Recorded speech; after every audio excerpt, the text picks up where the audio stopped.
আজকে আমরা আমাদের এই কেমিস্ট্রি ইয়েটা শুরু করব। আমাদের যে BSCH 101 ম্যাকআউটের সিলেবাস অনুযায়ী। তো তোমরা এই প্রথম ফার্স্ট স্ক্রিনে যেটা দেখতে পাচ্ছ, this is the syllabus of this module, right? আমি যেটা তোমাদের আগের দিন PDF পাঠিয়েছি ওটার থেকেই আমি এটা লাগিয়েছি। আচ্ছা, বিশেষ করে এটা অ্যাকচুয়ালি ম্যাকআউটেরও না, এটা actually delineated by AICTE. So we'll actually start today this atomic and molecular structure, right? We'll start this module. আচ্ছা, এখানে প্রথমেই দেখছো যে আমাদের শ্রোডিঙ্গার ইকুয়েশন আছে, হ্যাঁ। So Schrodinger equation actually tells about the quantum mechanical model of atom, right? আমাদের atomic model কিংবা পরমাণুর যে গঠন আমরা পড়েছি +2 লেভেলে, তোমরা যে ক্লাস 12-এ পড়ে আসছো, অ্যাটমিক স্ট্রাকচার কি পরমাণুর গঠন, বিভিন্ন রকমের মডেল আছে আমরা, তাই না? তা শ্রোডিঙ্গার ইকুয়েশন দিয়ে আমরা এখন যেটা at present that is accepted is the quantum mechanical model which started is journey on the basis of this Schrödinger equation, right? আমরা আজকে এই শ্রোডিঙ্গার ইকুয়েশন ডিরাইভ করব, and in this first lecture and second lecture we'll see its application. Schrodinger equation and applied, how it is applied for a particle in a box. Okay, প্রথমেই একদম Schrödinger ইকুয়েশনে যাওয়ার আগে আমরা কিছু দেখে নিই, কিছু আমাদের হিস্ট্রিটা একবার দেখে নিই।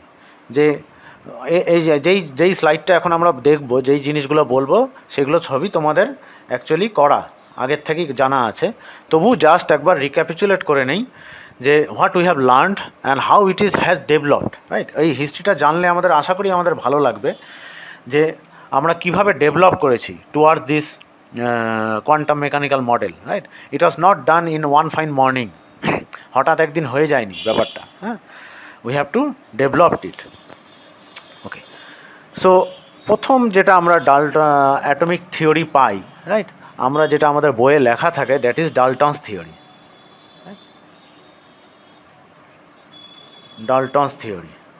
রাইট? Atomic model. তা এখানে আমাদের অনেক কিছুই আছে যে atom is indivisible. Most essence of this atomic theory is that atom is indivisible, মানে অ্যাটমকে আর বিভাজন করা যাবে না। এটাই হলো ডাল্টনের সূত্রের মেইন নির্যাস। এখন করে যাবে না, এটা উনি কবে বললেন? এটা উনি বললেন এই 1804 নাগাদ, রাইট? কিন্তু তার আগে কি এই মানে অ্যাটমের কোনো থিওরি ছিল না? অ্যাকচুয়ালি সেটাও ছিল।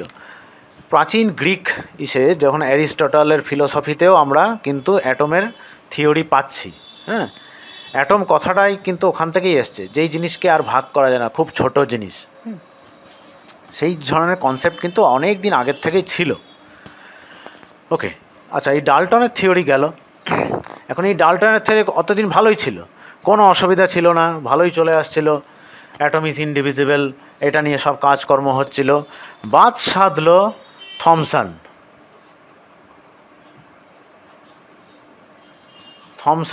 রাইট? জে থমসন কি বললেন? দ্যাট কি হলো? In 1903 he discovered what? Electrons, right? এই ইলেকট্রন আবিষ্কার করার পরই সব গণ্ডগোল হয়ে গেল।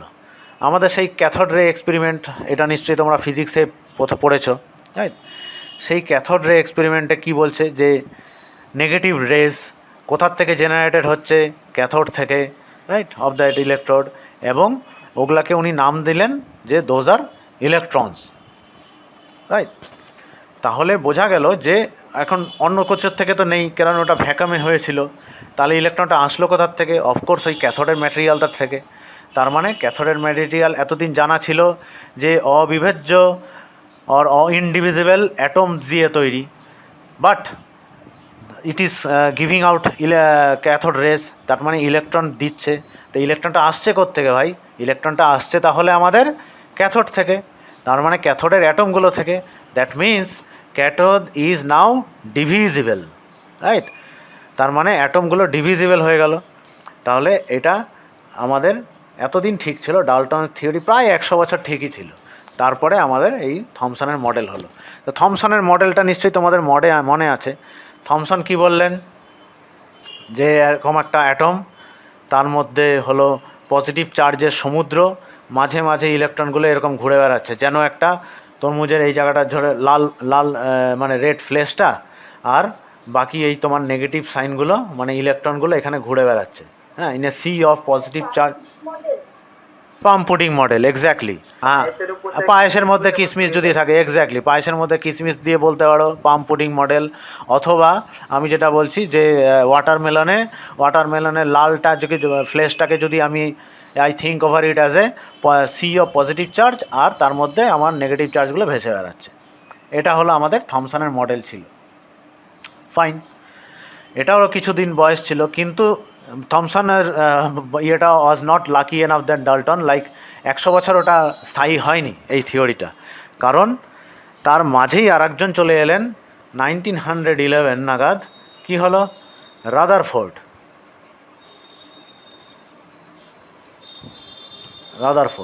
রাইট? তাহলে থমসন দেখালেন যে ইলেকট্রন নামক একটা পার্টিকেল আছে। এখন রাদারফোর্ডের সেই বিখ্যাত experiment, what is that called? Gold foil experiment. হ্যাঁ, গোল্ড ফয়েল এক্সপেরিমেন্ট, রাইট? তাই তো, গোল্ড ফয়েল, ওই হ্যাঁ আলফা পার্টিকেল বিচ্ছুরণ না কি আছে, হ্যাঁ আলফা পার্টিকেল স্ক্যাটারিং এক্সপেরিমেন্ট অথবা গোল্ড ফয়েল এক্সপেরিমেন্ট। উনি এটা কি করলেন, একটা খুব ভেরি থিন, খুব পাতলা একটা গোল্ড ফয়েল নিলেন, হ্যাঁ, তাকে আলফা পার্টিকেল দিয়ে বোমবার্ড করলেন। তখনও কিন্তু জানা ছিল না যে হোয়াট ইজ আলফা পার্টিকেল, মানে ওটাই, হ্যাঁ, একটা আলফা পার্টিকেল মানে একটা রেডিও অ্যাক্টিভ ইসের থেকে একটা রে বেরোচ্ছে, সেটা দিয়ে বোমবার্ড করলেন।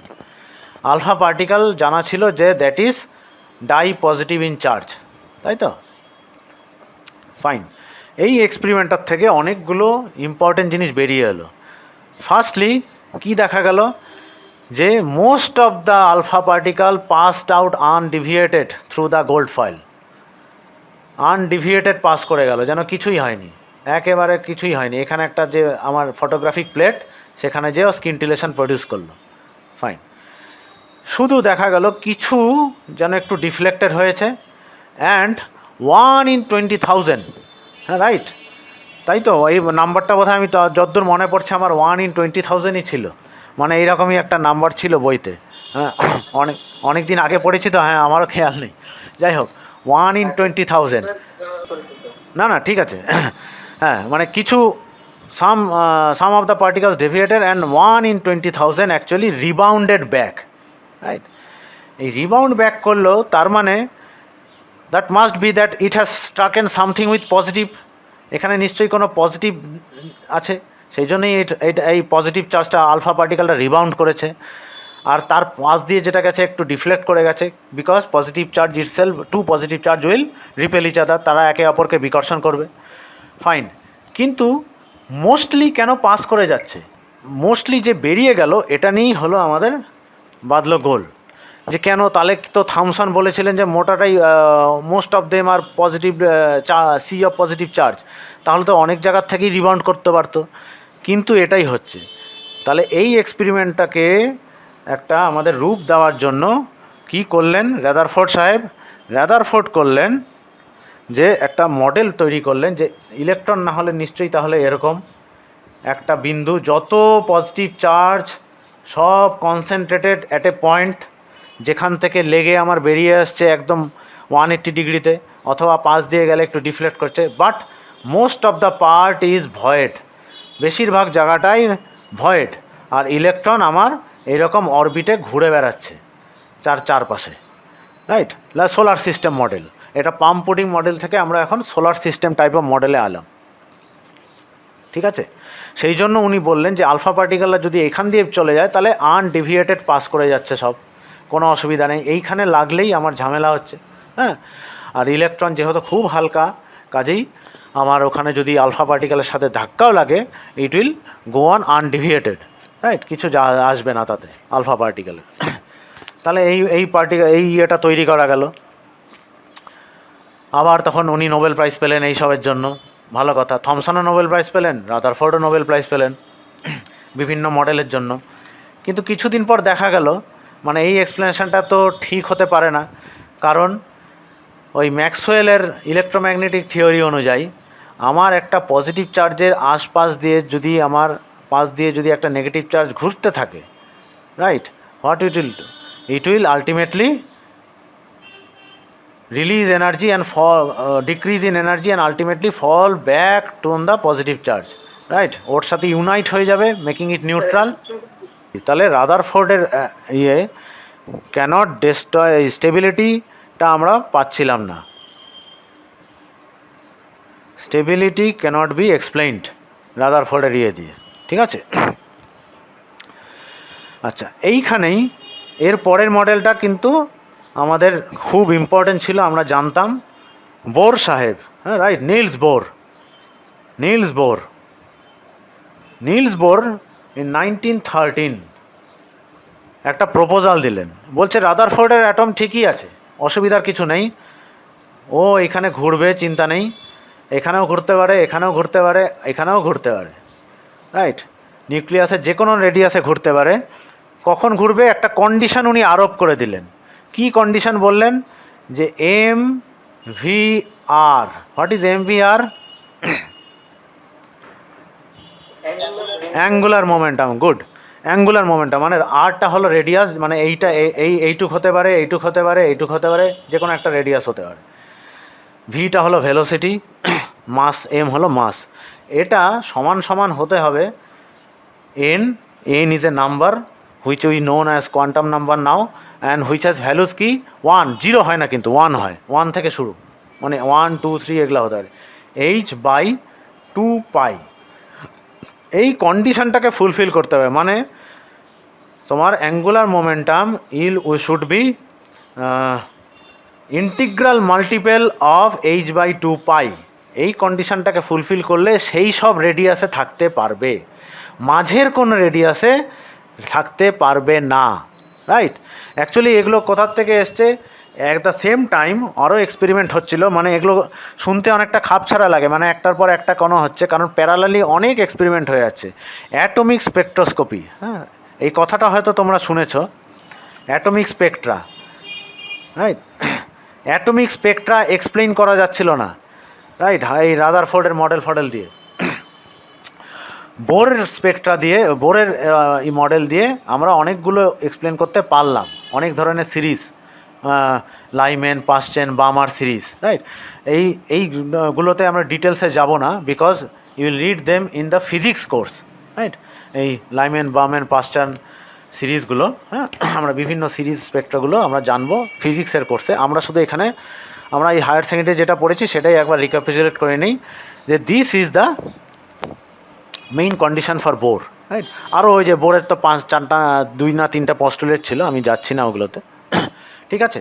তো বোর বললেন এরকম। আচ্ছা, বোরের কিন্তু কোনো এক্সপেরিমেন্টাল থিওরি ছিল না, জাস্ট আরবিটারিলি হি পয়েন্টেড, আরবিটারিলি মানে তো অনেক পড়াশোনা করে অফকোর্স অন্য জায়গার থেকে, কারণ এই এইচটা কোত্থেকে আসলো? প্ল্যাঙ্কস কনস্ট্যান্ট, নিশ্চয়ই প্ল্যাঙ্কের এক্সপেরিমেন্ট হয়ে গেছিলো ততদিন, অ্যাকচুয়ালি হয়ে গেছিলো।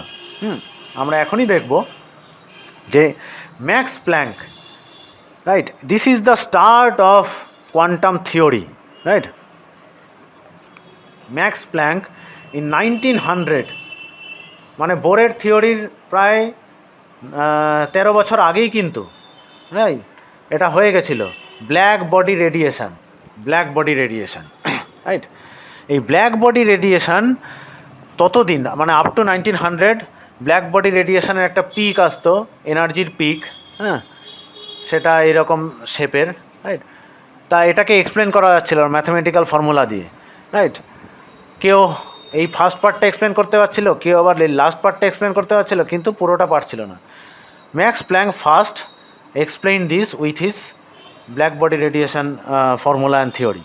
নাও আমরা ওই ব্ল্যাক বডি রেডিয়েশনে যাব না, তোমরা যদি ইন্টারেস্টেড হও তাহলে আমি আর একটা পরে একদিন দেখা যাবে, বলা যাবে, বিকজ ওটা ডিফারেন্ট স্টোরি। বাট উনি যেটা বলেছিলেন মেইনলি আমরা সেটা এখান থেকে নেই। he said that energy is not a continuous process, right? What black body radiates energy not continuously, continuously radiate করছে না। ব্ল্যাক বডি কীভাবে রেডিয়েট করে? In packets. এই প্যাকেটগুলোকে উনি নাম দিলেন quanta, quanta, right? And that comes in h nu. নিউটা হলো ফ্রিকোয়েন্সি,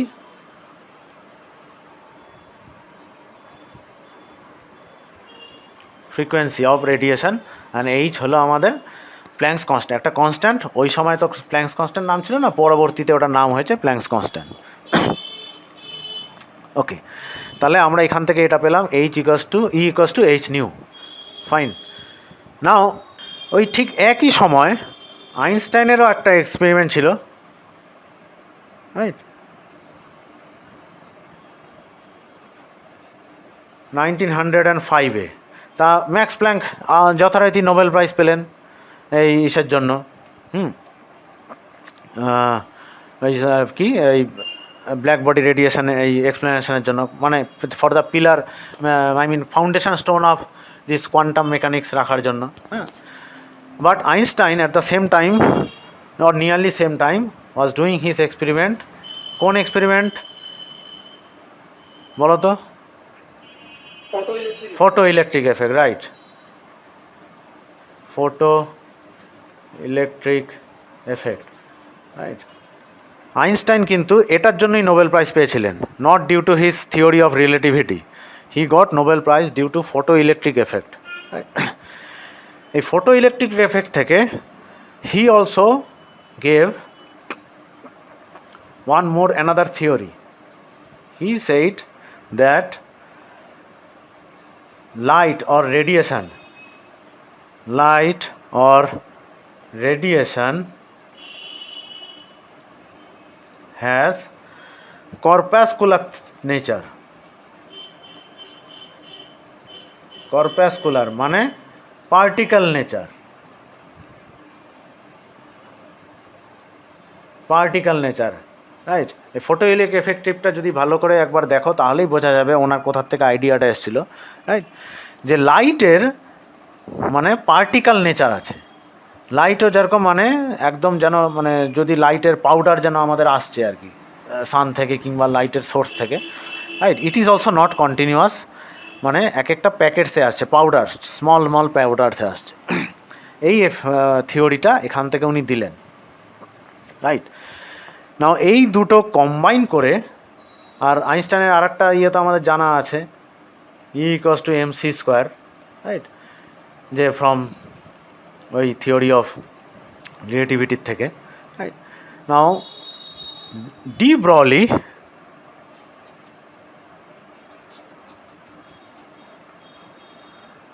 ইন 1924, মানে বোরস থিওরি হয়ে গেছে কিন্তু, হ্যাঁ, ঠিক প্যারালালি ডি ব্রলি আলোচনা করছে, কারণ বোরস থিওরি দিয়ে আমরা সব এক্সপ্লেন করতে পারছিলাম না, রাইট? দেয়ার আর সাম আদার ফাইনার স্ট্রাকচার, অ্যাটমিক স্ট্রাকচারের মধ্যে যে লাইনগুলো আরও যখন বেটার হলো ইনস্ট্রুমেন্ট, অ্যাকচুয়ালি এই যে আমরা ডাল্টনের থিওরিটা কেন ডিসকার্ড হলো, কারণ আমাদের এক্সপেরিমেন্টটা আরও উন্নত হয়েছে। এক্সপেরিমেন্টটা উন্নত করে যখন আমরা ইলেকট্রন পেলাম তখনই তো ডাল্টনসের থিওরিটা ডিসকার্ড করা হলো, নাহলে তো ডাল্টনস থিওরি ঠিকই ছিল। তো আমরা যত যত আস্তে আস্তে আমাদের এক্সপেরিমেন্টটাকে ভালো করছি, বেটার আর ইনস্ট্রুমেন্ট আরও ভালো হচ্ছে, আমরা আরও বেটার থিওরির দিকে যাচ্ছি।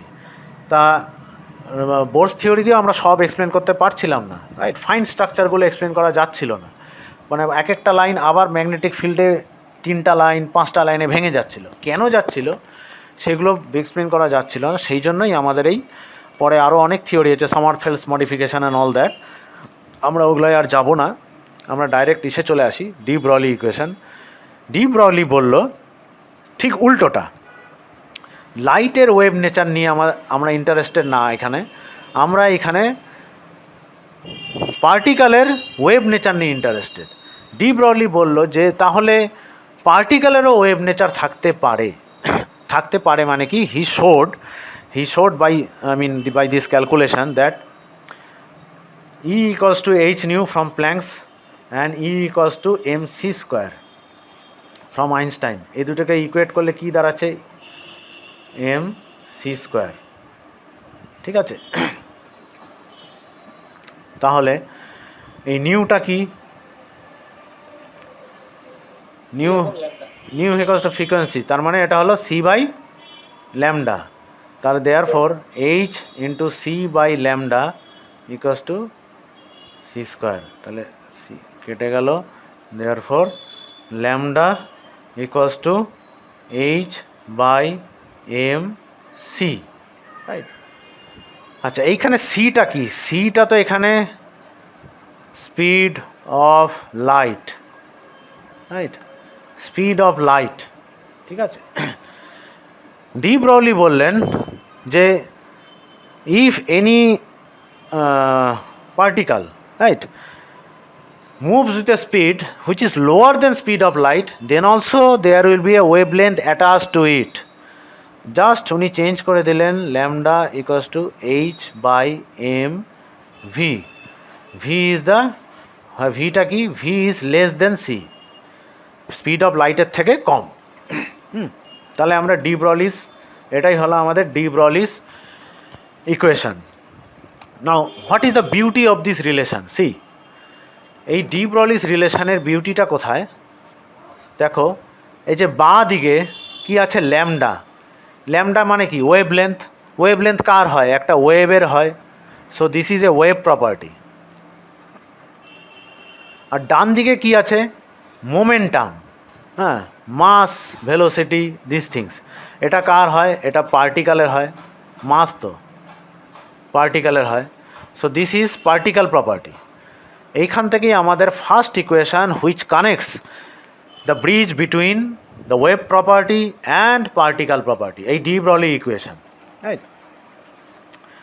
তাহলে এই ডি ব্রগলি ইকুয়েশন থেকে আমরা যে কোনো মুভিং অবজেক্টের যার মাস আছে তারও আমি ওয়েভ লেন্থ বের করতে পারবো না। এটা শুনে মনে হচ্ছে হয়তো আরে এটা তো একটা বলে দিলেই হলো, না, বলে দিলেই হলো না। এই Davisson and Germer, right, Davisson and Germer, they proved it experimentally. What they showed? They showed the diffraction pattern. Diffraction pattern, diffraction কার হয়? Diffraction is a wave property, right? Wave property. So this wave property was found for what? Diffraction pattern of electrons, right? এই এক্সপেরিমেন্টটাও তোমরা ইসে পড়বে ফিজিক্সের chapter, ফিজিক্সের কোর্সে, কাজেই আমরা আর এখানে ডিসকাস করব না। So Davidson and grammar showed that particles like electron do have lambda and associated lambda, associated wave length আছে, সত্যি হয়, রাইট। তাহলে ডি ব্রগলির যে ইকুয়েশন, আই মিন যে hypothesis that electrons or subatomic particles also possesses wave property, this was proved by Davison and Germer, right? This proves what? Wave property of particles, right? এখন তাহলে যে কোনো পার্টিকেলের wave property আছে, সবার আছে, কারণ মাস আমি একটা বসিয়ে দিলেই হলো, মাস আর ভেলোসিটি জানলেই তো হলো। আমার ওই কী বলে, প্ল্যাঙ্কস কনস্ট্যান্ট তো আমার জানা, তাহলে আমি সবারই পারতে পারবো। আমার নিজেরও ওয়েভ বের করতে, ওয়েভ লেন্থ বের করতে পারবো, তোমারও ওয়েভ লেন্থ বের করতে পারবো, তাই না? একটা ক্রিকেট বলেরও পারবো, একটা ট্রাকেরও পারবো, ট্রেনেও পারবো, ইলেকট্রনেরও পারবো। কিন্তু আমাদের দেখতে হবে যে সব কি দরকারি কিনা, রাইট। দেখো এই যে টেবিলটা আছে, ইউ ক্যান ইজিলি কোরিলেট। এইখানে দেখো, এইখানে টেবিলে দেখা যাচ্ছে wavelength calculated for various particles. এই পার্টিকেলগুলোর যেরকম slow electron, fast electron, alpha particles, gram of mass 1, tennis ball, baseball, বিভিন্ন রকমের পার্টিকেল আছে, রাইট। এই পার্টিকেল নেচার, তাদের মাস আছে, মাস যে এরকমই হতে হবে টেনিস বল, বেসবলে তা না। এখানে যদি 140 গ্রামের বদলে 150 হয় তাতেও কিছু যায় আসবে না, 40-র বদলে যদি 100 গ্রাম হয় তাতেও কিছু যায় আসবে না, হ্যাঁ, কারণ আমরা দেখব হিসাবে এগুলো কিছুই অসুবিধা হয় না। And very small particles like electrons, right? All these things also can be calculated by de Broglie's equation, right? So এটা কি বলছে, h by v। ভেলোসিটিটাও আমাদের এটা জাস্ট আইডিয়া করে ধরা, আমরা কম বেশি করতে পারি। তাও এরকম করে আমাদের এই দিকে ক্যালকুলেশনে দেখাচ্ছে ওয়েভ লেন্থ ইন সেন্টিমিটার। ইউনিটটা ঠিক রেখেছে কারণ এখানে ভেলোসিটিটা নিয়েছে সেন্টিমিটার পার সেকেন্ডে, সেই জন্য আমাদের কি এটা যেটা ল্যামডা এসছে সেটাও আমাদের সেন্টিমিটারে এসছে। হ্যাঁ, এইসব ক্যালকুলেশনে যখন একটা জিনিস মাথায় রাখতে হবে, ইউনিটটা মাথায় রাখতে হবে। হ্যাঁ, সিজিএস হলে সিজিএস, এসআই হলে এসআই, গুলিয়ে দিলে মিশিয়ে দিলে মুশকিল আছে। ওকে, তো এই ক্যালকুলেশনগুলো করে দেখো যে এরকম এরকম আমরা পেয়েছি।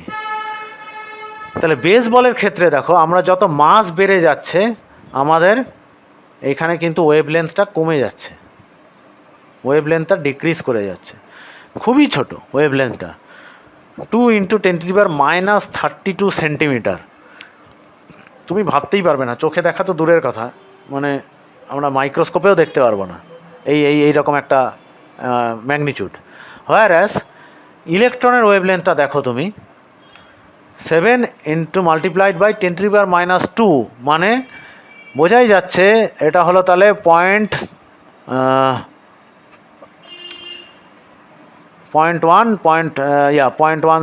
হ্যাঁ, তাহলে কত দাঁড়াচ্ছে 10 দিয়ে ভাগ, হ্যাঁ 0.7 মিলিমিটার। তা 0.7 মিলিমিটার তো আমি চোখে দেখতে পারবো, রাইট? ওরকম একটা জিনিস চোখে দেখতে পাচ্ছি, মানে ওয়েভ লেন্থ কিন্তু এটা, মানে পার্টিকেলটা না, ওয়েভ লেন্থ। তাহলে মানে ছোট, এটাও খুব ছোট, বাট কম্পেয়ার টু ইলেকট্রন এটা কতখানি অনেক বড়। এই কম্পেয়ার টু মানে কি বলছি, ধরো এই বেস বলের জিনিসটা প্রথমে নিচ্ছি, রাইট? আচ্ছা, এর জায়গায় যদি ধরো একটা মানুষের ইয়ে করা যেত যার 70 কিলোগ্রাম, হ্যাঁ, তাহলে তার ওয়েভ লেন্থটা কত ছোট হতো, এর থেকেও অনেক ছোট হয়ে যেত। সে 70 কিলোগ্রাম হয়তো, ধরো আমি অলিম্পিকে যে গোল্ড মেডেল পেয়েছে তার ভেলোসিটি কত, তার ভেলোসিটি হলো সে 100 মিটার দৌড়ায় 10 সেকেন্ডে।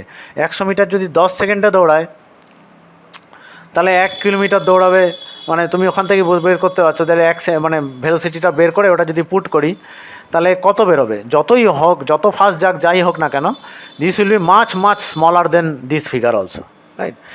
তার মানে আমি কি বলতে চাইছি যে ধরো বেস বলের জন্য কি হলো, একটা বেস বলের শেপ, রাইট? আমরা এই অন্যটা নিয়ে নিই, এটা দাঁড়া, একটা বেস বল, এই বেস বলের ডায়ামিটার কত নিচ্ছি, ধরো আমি নিচ্ছি 10 সেন্টিমিটার। একটা বেস বল সাইজ ওরকম হতে পারে 10 সেন্টিমিটার ধরলাম, খুব রাফলি, রাইট? এর ওয়েভ লেন্থটা কত বলছে, 2 × 10⁻32, 2 × 10⁻32 সেন্টিমিটার। ফাইন। এইবার তুমি ধরো এই 10 সেন্টিমিটারের মধ্যে তাহলে কতগুলো ওয়েভ আঁকতে পারবে, মানে একটা ওয়েভ মানে কি, একটা ওয়েভ মানে তো এরকম কমপ্লিট এরকম একটা জিনিস তো। তাহলে এই ওয়েভ লেন্থটা হলো আমার 2 × 10⁻32 সেন্টিমিটার। তাহলে এই 10 সেন্টিমিটারে আমি কতবার এরকম আঁকতে পারবো, কতগুলো আঁকতে পারবো, 10 / 2 × 10⁻32 সেন্টিমিটার, তাই তো? কি হ্যালো, হ্যাঁ, তাহলে কত দাঁড়াচ্ছে এটা, 5 × 10⁻32। তাহলে এতগুলো ওয়েভ লেন্থ আমি এই 10 সেন্টিমিটারের মধ্যে আঁকতে পারবো। তাহলে 10 সেন্টিমিটারের মধ্যেই, মানে ওর বডির যে লেন্থ তার মধ্যেই কতগুলো, আমি তো মানে লাখ কোটিতেও হিসাব করতে পারছি না। তাহলে 10⁻32 ওয়েভস ওর মধ্যেই কমপ্লিট হয়ে যাবে। তাহলে তার আবার ওয়েভ নেচার কি থাকবে, তাই না? তার বডির মধ্যেই তো তার ওয়েভটা চলে যাচ্ছে। এটা বলার আগে, এটা যদি একটু বুঝতে অসুবিধা হয়, তার আগে আমি বলছি যে what is the basic difference between particle and a wave. একটা পার্টিকেল আর একটা ওয়েভের বেসিক ডিফারেন্সটা কি? বেসিক ডিফারেন্স হলো একটা পার্টিকেল এক জায়গাতেই থাকে, it cannot be in 2 places at the same time. এখান থেকে ওকে যেতে হবে আর একটা টাইম লাগবে, যত অল্প লাগুক বেশি লাগুক একটা টাইম লাগবেই। একই জায়গায় মানে দুটো জায়গায় একই সময় পার্টিকেল থাকতে পারে না। A particle cannot be present in two places at the same time, but a wave can be present, right. এইখানে যদি এই ওয়েভ লেন্থটার মধ্যে এই ওয়েভটা সর্বত্র প্রেজেন্ট, তার অ্যামপ্লিটিউড কম বেশি হতে পারে, বাট ওয়েভটা তো এই ওয়েভ লেন্থের মধ্যে সব জায়গাতেই আছে, তাই না? তাহলে এই যে পার্টিকেলটা, তার যে ওয়েভ নেচার, তার ওয়েভ নেচার আছে, কিন্তু এত নেগলিজিবল আমি তো বুঝতেই পারছি না, কারণ এত ছোট। সে তো -32 10⁻32-র মধ্যে নড়াচড়া করছে। সো যেহেতু তার কলেবরটা, তার বডিটাই তার থেকে প্রায় ওই 5 × 10⁻32 টাইমস বিগার, তাহলে ওটা খুব ইনসিগনিফিক্যান্ট হয়ে যাচ্ছে। মানুষের ক্ষেত্রেও তাই, ক্রিকেট বলের ক্ষেত্রেও তাই। মানে ক্রিকেট বলের ক্ষেত্রে যদি ওয়েভ নেচারটা খুব প্রমিনেন্ট হতো, খুব মুশকিল হতো। তুমি দেখো এমনি সুইং বল খেলতে পারে না লোকে, ব্যাটসম্যান, রাইট? ও ব্যাটসম্যান বলা তো এখন আবার যাবে না, ব্যাটার বলতে হবে। তাহলে ব্যাটাররা এমনি সুইং বল খেলা মুশকিল, তার উপরন্ত যদি আবার তার পার্টিকেল ওয়েভ নেচার থাকতো, তাহলে তো তাকে ধরাই যেত না, কখন কোথায় আছে সেটা বোঝাই যেত না, তাই না? ওয়েভ নেচারের হলো এটাই গুরুত্বপূর্ণ। অন দি আদার হ্যান্ড, আমি যদি এই যে ইলেকট্রনের জিনিসটা দেখি, ইলেকট্রনের ক্ষেত্রে তার ওয়েভ লেন্থ হলো 7 × 10⁻²।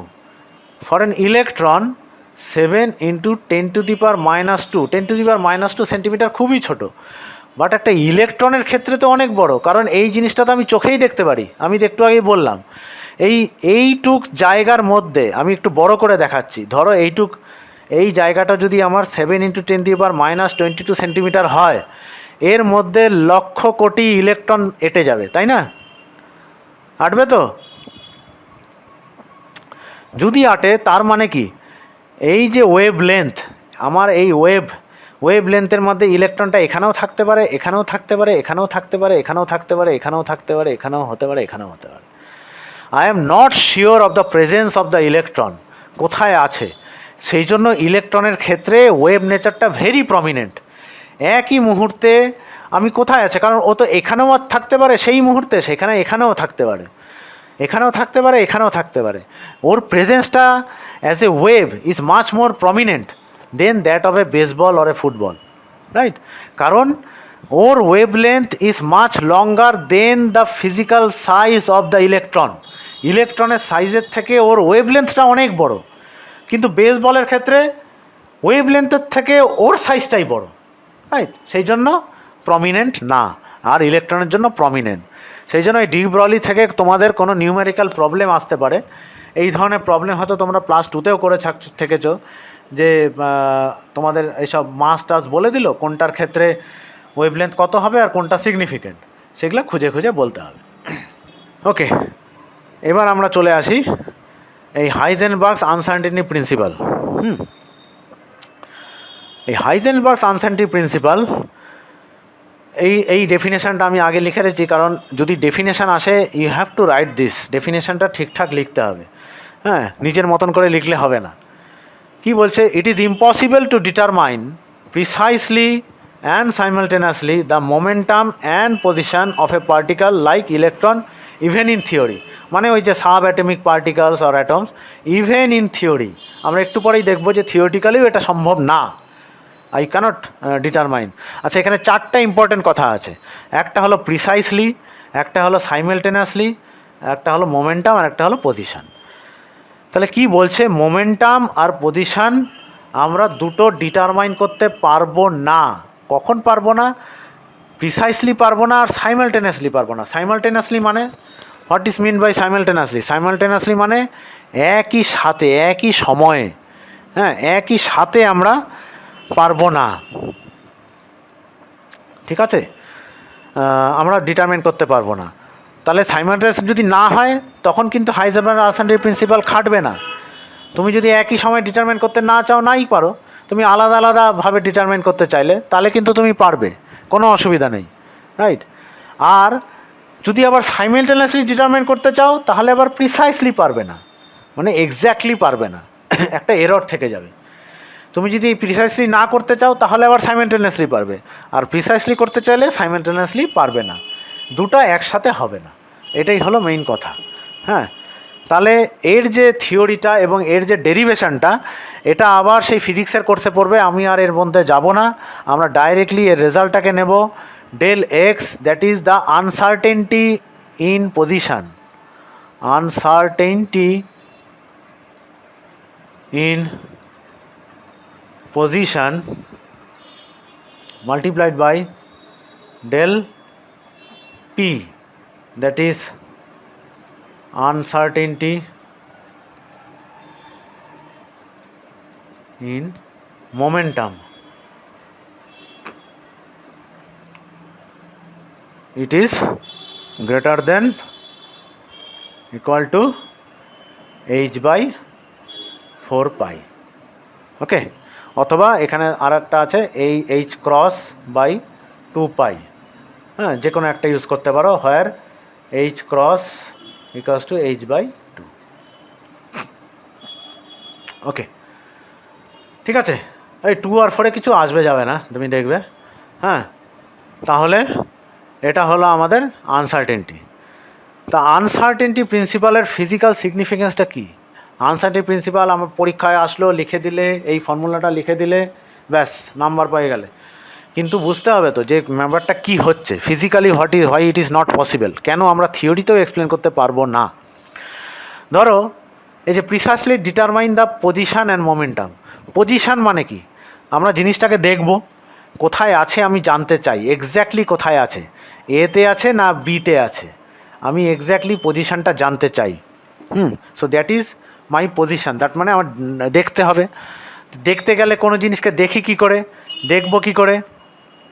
কোনো জিনিসকে আমরা তখনই দেখি যখন তার উপর লাইট পড়লো, লাইটে পড়ে রিফ্লেক্টেড ব্যাক হলো, আমার চোখে আসলো, আমি দেখলাম। আচ্ছা, এইখানে দেখা বলতে যেহেতু খুব ছোট পার্টিকেল, ধরো ইলেকট্রন কিংবা প্রোটন কিংবা অ্যাটম, আমি তো খালি চোখে দেখতে পারবো না, সেখানে আমার কোনো ইনস্ট্রুমেন্ট দেখবে। হোয়াট এভার ইনস্ট্রুমেন্টেও যদি দেখে তাহলেও আমি পারবো না। কেন? কারণ একটু পরেই আমরা এটা দেখব যে even in theory it is not possible. Why? Let us explain. তাহলে ধরো আমি একটা ইলেকট্রন এখানে দেখতে চাই, তাহলে আমার একটা এইচ নিউ মানে একটা ফ্রিকোয়েন্সি লাগবে যে রেডিয়েশনের, যেটা দিয়ে আমি দেখব, তাই তো? এটা আমি এখানে পড়বে, এখান থেকে রিফ্লেক্টেড ব্যাক হবে, আমার চোখে যাবে কি আমার কোনো একটা ইনস্ট্রুমেন্টে যাবে, আমি এখানে দেখব, এটাকে পজিশনটা ডিটারমাইন করতে পারবো এক্স্যাক্টলি। ফাইন, আমি তর্কের খাতিরে ধরে নিচ্ছি আমি এক্স্যাক্টলি ইলেকট্রনটাকে দেখব। আচ্ছা, একটু আগে যে বললাম কোনো জিনিস দেখতে গেলে লাইটটাকে যদি রিফ্লেক্ট করতে হয়, তার মানে তার ওয়েভলেন্থটাকে তো তার থেকে ছোট হতে হবে, তাই না? আমি তো 10 সেন্টিমিটারের ওয়েভলেন্থ দিয়ে একটা 1 সেন্টিমিটারের জিনিস দেখতে পারবো না, কারণ 1 সেন্টিমিটারের জিনিসটা তো আমার 10 সেন্টিমিটারের ওয়েভলেন্থটাকে রিফ্লেক্টই করবে না। তাহলে 1 সেন্টিমিটার জিনিস দেখতে গেলে আমার ওয়েভলেন্থটা নিশ্চয়ই 1 সেন্টিমিটারের থেকে কম হতে হবে, তাহলে সেটা পুরোপুরি রিফ্লেক্টেড ব্যাক হবে, তাই না? তাহলে ইলেকট্রনকে দেখতে গেলে তার ওয়েভের লেন্থটা ইলেকট্রনের থেকে ছোট হতে হবে। ভালো কথা, আমি ওয়েভলেন্থ ভেরি ভেরি স্মল নিলাম, ভেরি স্মল ওয়েভলেন্থ নিলাম, রাইট? এটা করতে গিয়ে কি হলো, আমার ফ্রিকোয়েন্সি তো ভেরি হাই হয়ে গেল, তাই না? কারণ because they are inversely proportional. Frequency very high হয়ে যাওয়া মানে আমার energy of that radiation very high হয়ে গেল, ভেরি হাই এনার্জি হয়ে গেল। যেই মুহূর্তে an radiation of such a high energy will hit the electron, যেই মুহূর্তে এটা ইলেকট্রনকে হিট করবে, ও কী করবে, ওর এনার্জি তার ওকে ট্রান্সফার করে দেবে, and that will change his momentum, ওর ভেলোসিটি, ওর সব কিছু চেঞ্জ করে দেবে। তাহলে সেই মুহূর্তে আমি তো ওর আর মোমেন্টামটা মাপতে পারবো না, পিটা তো আর এক্স্যাক্টলি মাপতে পারবো না। আমি পজিশান মাপতে পারলাম, কিন্তু মোমেন্টাম তো চেঞ্জ হয়ে গেল, কারণ ভেলোসিটি চেঞ্জ হয়ে গেছে। ঠিক, তাহলে আমি যদি এক্স্যাক্ট পজিশান মাপতে পারি, তাহলে এক্স্যাক্ট ভেলোসিটি মাপতে পারবো না। এটা আমি বুঝতে পারলাম। এইবার বলতে পারো যে তাহলে স্যার আমি ওয়েভলেন্থ কমিয়ে দেই। আমি অত ওয়েভলেন্থ কমাবো, তা ওয়েভলেন্থ যদি আবার ওয়েভলেন্থ যদি বাড়িয়ে দিই, কারণ এনার্জি কমিয়ে দিই, এনার্জি কমালাম, এনার্জি এমন কমালাম যাতে আমি পজিশনটা মাপতে পারি ঠিকঠাক, কিন্তু সেটা করতে যেয়ে কী দেখলাম, তাহলে তো আবার আমার ওয়েভলেন্থটা এত বড় হয়ে গেল যে আমি ইলেকট্রনটাকে আবার দেখতে পারলাম না ঠিক জায়গায় আছে কি না, রাইট? তাহলে দেখো, in theory Heisenberg uncertainty principal কিন্তু পুরোটাই থিওরিটিক্যাল। ওর যে এক্সপেরিমেন্টেশনটা আছে, তোমরা যখন প্রুফটা দেখবে ফিজিক্সে, দেখবে দ্যাট ইজ একদম theory, nothing is there, practically কিছু নাই, কিন্তু তুমি থিওরিটাকেও কোনো যুক্তি দিয়ে খণ্ডন করতে পারছো না, রাইট?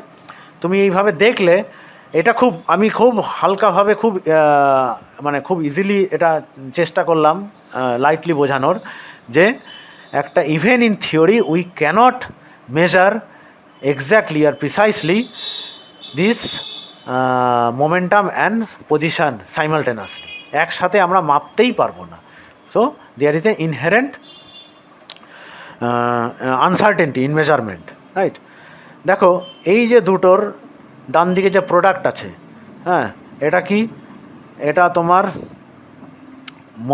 Position, right? তাহলে পজিশান মানে যে কোনো কিছুর পজিশান হবে, আর এটা হলো আমার মোমেন্টামের ইউনিট।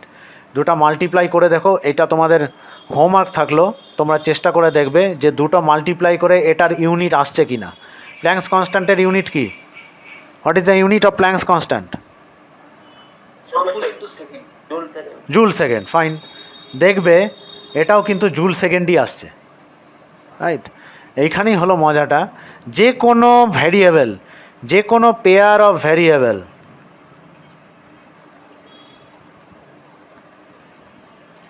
যাদের প্রোডাক্টটা জুল সেকেন্ড হয়, right, they will show this kind of relationship.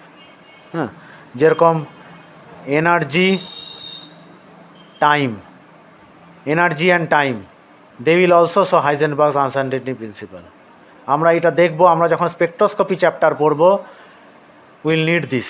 হ্যাঁ, এদের প্রোডাক্টটা যখনই জুল সেকেন্ড হবে কোনো কিছুর প্রোডাক্ট, তখনই তারা হাইজেনবার্গস আনসার্টেনটি প্রিন্সিপাল ফলো করবে, and these are call conjugate variables. Conjugate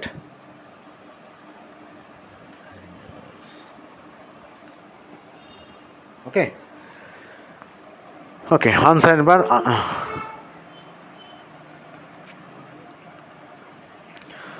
uncertainty principle আমরা দেখলাম। ওকে, এইখানেই হলো আমাদের বোরস থিওরি যে ভায়োলেট করছে। বোরস থিওরি আজ ফাইন, এখন অবধি তো ভালো ছিল। এই হাইজেনবার্গ আনসার্টেনটি প্রিন্সিপাল আসার পরে বোরস থিওরির গণ্ডগোল শুরু হলো। কেন? কারণ বোরস থিওরি বলেছিল যে এই যে নিউক্লিয়াস, তার পাশে R2 R3 এরকম করে পারফেক্টলি ঘুরে বেড়াচ্ছে। এখন তো হাইজেনবার্গ আনসার্টেনটি প্রিন্সিপাল বলছে, না, আমি তো বাবা এই আরটা তো আমি ডিটারমাইন করতে পারবো না কোথায় আছে, কারণ এটা তো ওয়েভ নেচার আছে। So I cannot determine this position, right? Exactly. হ্যাঁ, তাহলে আমি Bohr's theory actually is in violation, it violates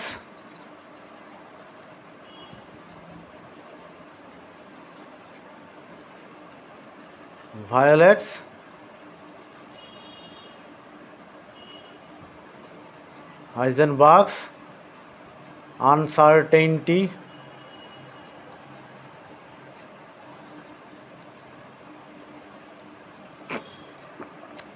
principal. Okay, এখানে হলো আমাদের এখন তাহলে অন্যরকম একটা মেকানিক্স দরকার। হ্যাঁ, সেখানেই আমাদের শর্ডিঙ্গার ইকুয়েশন আমাদের এখন ডিরাইভ করতে হবে। হ্যাঁ, সেখানেই আমাদের এন্ট্রি, শর্ডিঙ্গারের এন্ট্রি পয়েন্ট।